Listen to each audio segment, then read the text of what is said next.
Hey guys, welcome to the vlog for today's video. Yan, ito na yung isa sa mga most requested topics sa amin. Actually, tumagal na nga Ngayon lang natin magagawan kasi patapos na yung December actually or patapos na yung year. Pero syempre, better late than never. So ito ang cost of living namin dito. Sa mga bago pa lang dyan guys sa channel namin, actually na vlog na rin namin to, pero before pa, nung bago pa lang kami dito sa Canada. So yun yung cost of living 2022. So ito ay cost of living namin 2023 dahil may mga nagtatanong since nag-increase na nga feel nila ang buhay dito sa Canada because of the inflation. Magkano na ba ang itinaas sa cost of living namin before or last year? And lalo na kumuha kami ng panibagong sasakyan and panibagong insurance na naman. So magkano na ba ang inaabot ng cost of living namin dito? Okay, so yan. So unang-una muna pala, disclaimer lang, ito ay cost of living ng family namin dito sa Alberta, particularly Calgary. So iba-iba tayo ng cost of living naman syempre. Depende sa ating needs and necessities. And family of 3 kami. So kasama namin ang aming baby na 2 years old. At saka depende rin yun guys sa provinces na pupuntahan nyo. Yan. So kami dito sa Alberta, yun nga, if you have already did your research, dito ay merong 5% tax lang naman. Wala na tayong additional tax compared sa other provinces na meron silang GST na meron pang provincial sales tax or PST. So dito 5%. So we're not talking about yung income tax, we're talking about yung mga taxes sa binibili nating mga goods and services. Yes, that's so correct. Before we go to the 2023 cost of living namin dito, i-review muna natin sa mga hindi nakapanood para ma-compare natin, 'di ba? Ano ba yung cost of living namin nung 2022? Yes. Okay, simulan natin syempre. Ito yung yung mabigat muna o mabigat na. Mabigat na. Okay, sige. Umpisa natin guys dun sa rent namin sa apartment. Yan, last year. Yeah, last year to last year. So, last year, ang rent na binabayaran namin, which is 1 bedroom lang yun guys, at maliit lang. Maliit lang. Oo, kung sa mga dati pa naming subscribers dyan, yan, napapansin yan kung gaano ba kalaki yung inuupahan namin. Okay, so ang inuupahan namin guys is umaabot ng 1,150 Canadian dollars per month. So, yung past namin, cost of living video, so sinabi namin doon sa computation, wala kaming binabayaran sa electricity dahil nasaktuhan kami noon sa Alberta rebate.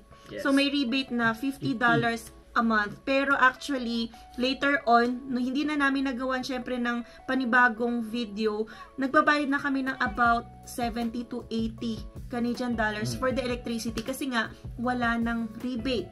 So, pero yun nga, ito muna, going back sa computation namin, ginawa kong 0 yun. So, since ilang months din kaming walang binabayarang electricity. And then, for the water and heat, wala rin kami binabayaran guys. Kumbaga kasama na yun dun sa inuupahan namin ng 1,150. Yes. Yan. And then, yung laundry namin, sabi namin doon, around $20 kasi separate yung laundry ng apartment na yun. So, it's shared. Pumupunta muna kami sa basement para magpa-laundry and then itatap namin yung card na niloadan namin. Yung 20 na yun, mababa pa yun Kasi, tinitipid rin namin. Minsan nag-hand wash ako sa pag-spill ko. So, sobra na siya. Sa target kasi namin, isang labahan, yung susobra, lalaban ko na lang. Or yung mga mabibigat para hindi na masama doon, diba? Kasi extra expense yun. So, yun. And then, internet. So, yeah. So, sa internet naman guys, ito ay umabot kami ng almost 75 Canadian dollars. Yan. So, internet natin ay Telus. Kasi, kaya guys, medyo pricey yung internet namin kasi may optic TV kami. So, additional $10 kasi yun Pero, naman, parang hindi rin natin binabayaran yun. Additional $10 kasi binigyan kami ng parang promo code. Yung parang ganun. Nakuha na namin agad yung value niya.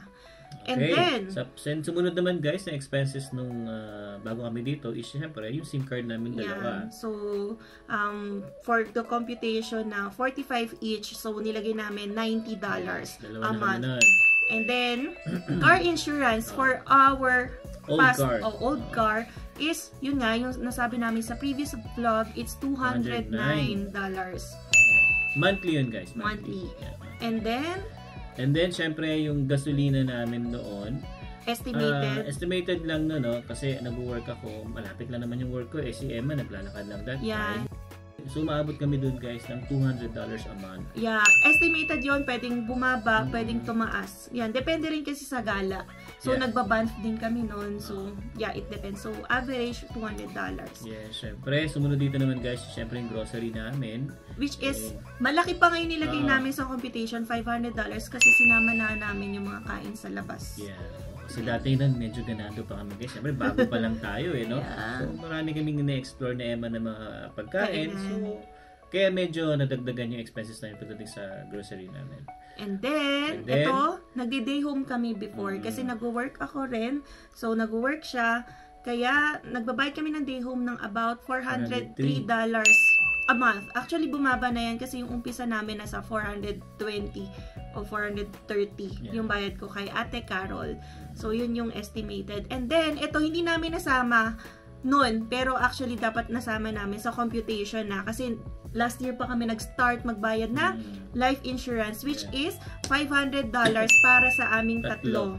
Yan. So, hindi naman to required. So, sabi nga namin, nasa priorities and pangailangan ng bawat pamilya. So, for 2022 na cost of living namin, umabot yan ng $3,176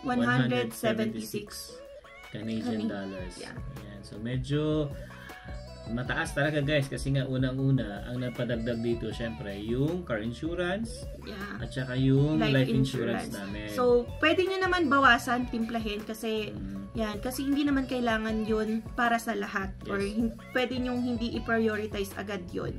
So, kami ay nag-prioritize lang nga kasi yun yung nakikita naming need ng pamilya namin. At saka disclaimer na rin pala, guys, no? Yung doon sa life insurance namin, meron kasi nagsasabi na ang mahal ng mga insurance nyo kasi pumapatak, guys, na 200 ako, 200 siya, 100 si Zion. Kaya total ng 500.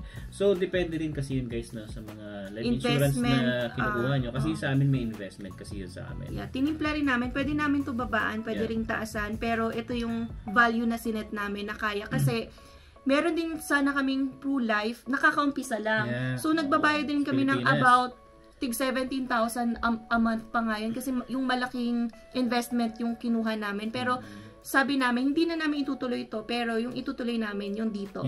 So, parang ganun din naman yung halaga na babayaran namin ng insurance. Kasi isipin mo, 17,000 pesos yun, guys, sa Pilipinas. So, no?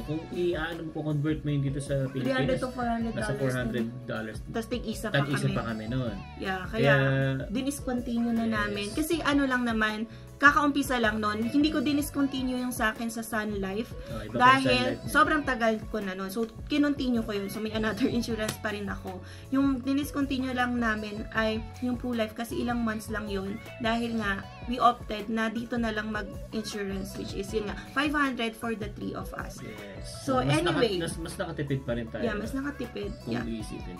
Okay, so ngayon naman, guys, eto, dito na tayo sa 2023. Yan, may mga pagbabagong naganap at nagtaasan na nga ang mga bilihin, pati na rin yung renta sa bahay.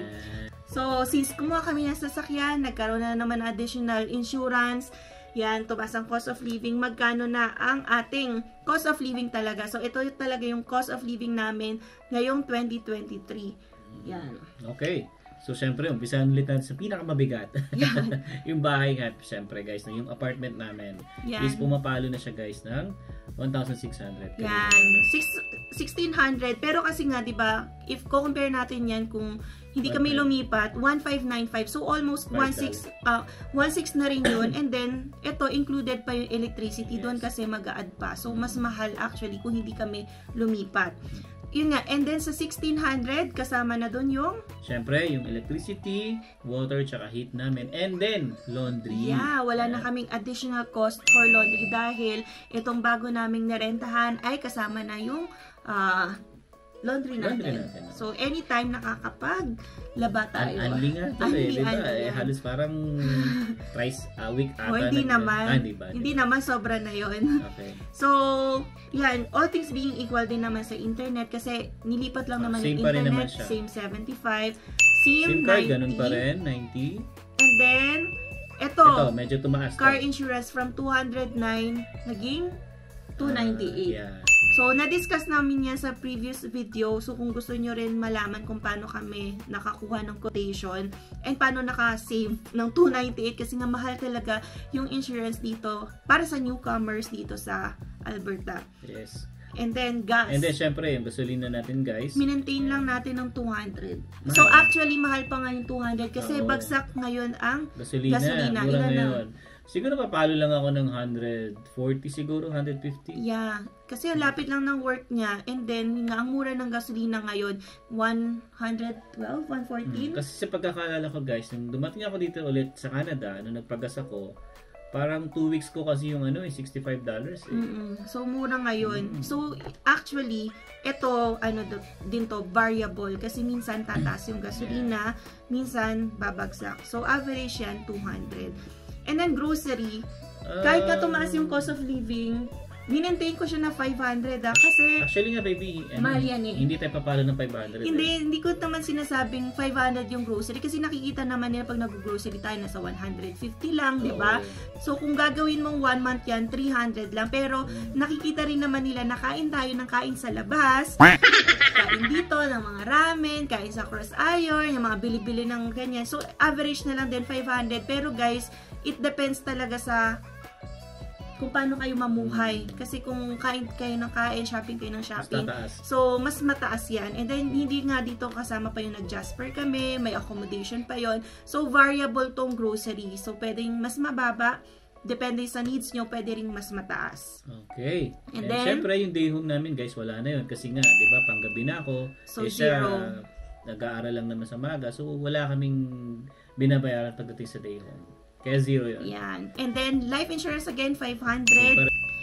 And since kumuha nga tayo ng sasakyan, so yung bi-weekly namin, so actually originally yun ay $290. Pero since nagpa-add tayo ng extra protection or extended warranty, so na tinatawag nila, for 100,000 kilometers ba yun? 150. Yun, kung paano man. So, inabot tayo ng $300 bi-weekly. So, kung sasabihin natin, yun nga, twice na magbabayad in 1 month. Pero average lang yun na nasa $600 kada buwan yung pagbabayad namin para sa sasakyan na to. So, ang total ng cost of living namin for 2023 ay $3,863. Yan, $3,863. Super laki nga, guys. Yeah. So, yan, mabigat para sa amin to kasi siya yung nag-work, ako wala pa, pero kinakaya naman. Itong mga additional expenses namin, for example, pwede nyong tanggalin to kasi hindi naman to feel ko priority ng iba, like life insurance and then yung bi-weekly ng car and then insurance ng car. So, bababa yung cost of living nyo kung magme-maintain kayo sa ganitong way of living na simple lang. So, ito, nagmahal lang naman ito talaga kami dahil kumuha kami ng sasakyan with additional insurance and then kumuha rin kami ng life insurance. So, yun. Pero kung tutusin, kung wala yung mga yan, yung mga binanggit mo, nasa 2,000 plus. And then, family of 3 na kayo. So, mas bababa pa yan kung nakakuha kayo ng place na mas mura. Kasi dito, nakuha rin namin 3 bedroom, which is 1.6, pero all-in na. Pero marami pa rin talagang available na mas mura. Tiyagaan lang talaga sa paghahanap. So, hindi namin masasabing madaling maghanap ng rental place dito or apartment. Tiyagaan or swertihan kasi it depends kung kailan matatapos yung ibang contracts. So, from time to time, may makikita kang mas mura talaga, pero saktuhan. Kasi may kakalala din ako, parang dyan din, malapit sa Chinook lang din, nakakuha siya ng 1.1 basement. Pero excluding utilities yun. So, yung iba kasing terms, excluding utilities, yung iba all-in. So, yeah, i-gauge nyo na lang. Meron naman akong friend, naku, ang mahal. Nasa 1.5 yung rent ng bahay, 2-bedroom yun. Pero excluding utilities, at ang utilities nila umaabot ng $500 ngayong winter. Kasi syempre, laging umaandar yung heater nyo. Yeah, pag during winter talaga, medyo mataas yung expenses nyo pagdating sa kuryente. Kasi syempre, gagana yung heater nyo. Yan. So, kung nakahiwala yung utilities nyo, i-consider nyo yun, lalo na pag winter, kasi ang taas ng magiging utilities nyo.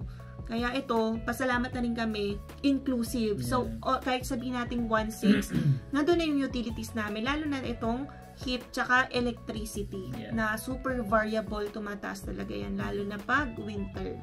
Yeah. So, yun ang guys, aming yung cost of living. Cost of living namin dito sa Canada. Ngayon, pumasok ang 2023, no? Yan. And ito ay hindi nasasalamin lahat ng international students, na sa aming actually choice lang ito. So, or pamumuhay. So, may mga international students na matitipid talaga. Hindi kailangan umabot ng 3,000 plus ang cost of living. So, hindi rin kailangan kumuha agad ng sasakyan.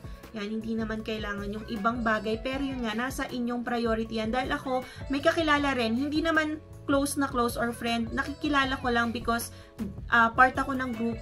Ito, international student pa lang pero kumuha na ng bahay. Kasi yun yung priority ng family nila. So, na siya, down na siya ng 20% kasi nga international student ka, hindi ka papasok sa 5% down payment. Pero kasi sila yung may pera silang pang-invest para sa bahay, para hindi ka na mag-monthly na rent. So, dediretso na siya sa equity mo.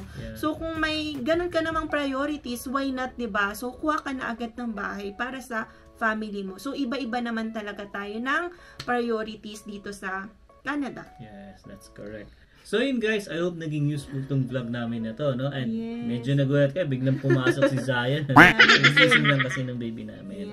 Ayun guys, kung sa tingin nyo nakatulong tong video na to, please give me a thumbs up. And syempre, don't forget to hit na rin yung notification bell para updated kayo ng mga latest video namin na Emma. Okay? So hanggang dito na lang. See you on the next one! Peace!